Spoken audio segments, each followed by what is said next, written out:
One example again.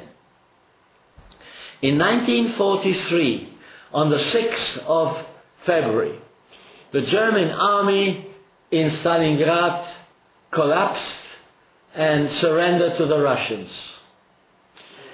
And 240,000 German soldiers were either killed or taken prisoner, and huge amounts of tanks and guns and so on and so forth.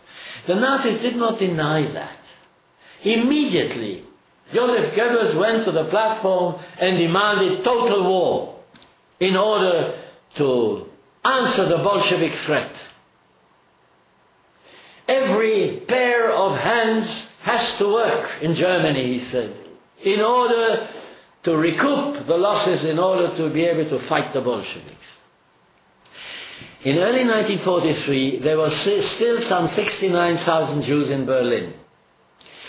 The young people had either emigrated or by early 1943 had already been deported to Auschwitz or to extermination camps. So the majority of the Jewish community, what was left in Berlin, were old people. But there was still a proportion of young people, people who could work. And since 1941, some 16,000 Jews were working in armament factories and other factories that are connected to the war effort, in and immediately surrounding Berlin. On the 27th of February, exactly 3 weeks after Stalingrad, the SS came to these factories, took those 16,000 Jews, brought them to a railway station in Berlin, added their families, and sent them to be gassed in Auschwitz. Now I'm asking you, is this capitalistic? Is this modern? Is this cost effective? Does that make any sense? Is it pragmatic? You have slaves there. Use them. You have slaves everywhere else in Europe. Use them. Why kill them? They can produce for you. Even those in concentration camps who ultimately survived, and who survived because they were still employed or still worked. The difference between them and all the other inhabitants of concentration camps was that the inhabitants of concentration camps are not part of a program to kill all the French or all the Serbs or all the Poles or all the Russians. But the people, the Jews who were there, were part of a program to kill them as part of a killing of every Jew everywhere the Germans ruled. So you have a total non-pragmatic ideology resulting in the murder of millions. Never in the history of mankind did you have anything like that before. Fourth element is the element of racism. I already said something about that.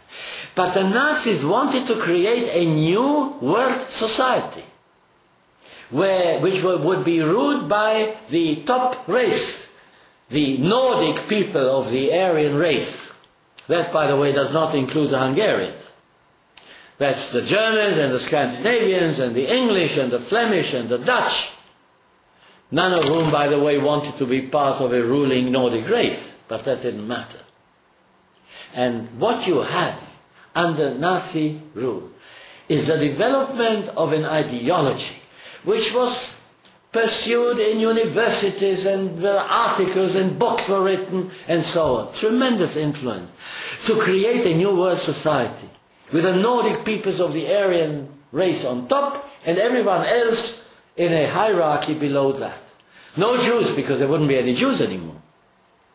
Blacks, they were animals. They were monkeys in German eyes. And Nazis were very friendly to animals. So they wouldn't harm them unless these monkeys pretended to be humans. Now, we have had one religion instead of another religion, one country instead of another country, one empire instead of another empire, one class, the French Revolution, the third, the bourgeoisie instead of the aristocracy. Communism originally was very similar. The original communist ideology said the proletariat instead of the bourgeoisie. Afterwards it became the Russian imperialism. But originally that was the idea. Nothing new. We've had that before. Not only in the French Revolution. But race, something that doesn't really exist.